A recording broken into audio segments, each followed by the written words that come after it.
Salam alaikum wa rahmatullahi wa barakatuh, hayyakumullah wa bayyakum. Récemment, l'un des abonnés de la chaîne m'a transmis un short.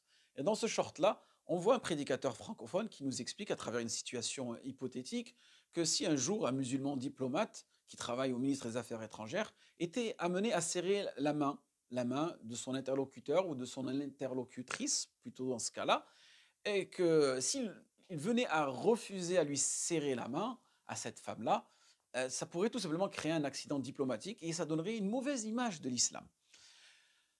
Concernant cette mas'ala juridique, on l'a déjà détaillé plusieurs fois dans différents cours ou à travers différentes vidéos, et que tout simplement, ce hukm-là, vous le connaissez tous, que tout simplement le musulman n'a pas à serrer la main à une femme qui lui est étrangère. Mais dans cette situation-là, qu'est-ce qu'il doit faire?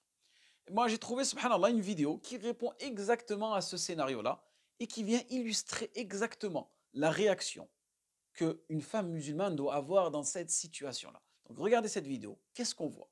On voit Vladimir Poutine qui vient serrer la main ou qui vient saluer un nombre de femmes. Et à ce moment-là, au milieu de ces femmes-là, il y a qui? Il y a une femme d'origine tchétchène. Et il veut la saluer, lui serrer la main, avoir un contact avec elle. Pourtant, c'est une femme qui lui est étrangère, mais elle refuse. Elle refuse poliment. Et elle va lui expliquer que dans son pays, que dans sa tradition, à elle, on ne serre pas la main aux hommes. Et qu'est-ce qu'il fait Vladimir Poutine? Tout simplement, il s'exécute. Il se soumet à cette condition-là et il la respecte. Et en aucun cas, il a rabaissé, et en aucun cas, il a cherché à la dénigrer.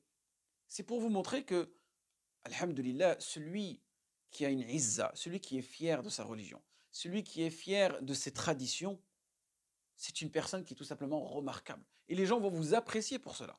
Tant que c'est fait avec sagesse, tant que c'est fait avec douceur. Et qu'aussi, le musulman, il doit arrêter de penser qu'il est encore colonisé.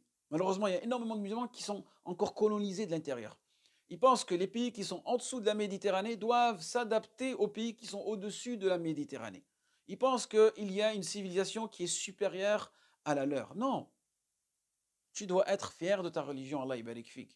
Et que tout cela est tout simplement dû à ta compréhension à toi et aussi à l'environnement dans lequel tu es. Et que tu n'as pas à te faire manipuler par certains prédicateurs qui viennent diluer le faux dans le vrai. C'est ça le problème aujourd'hui que nous avons.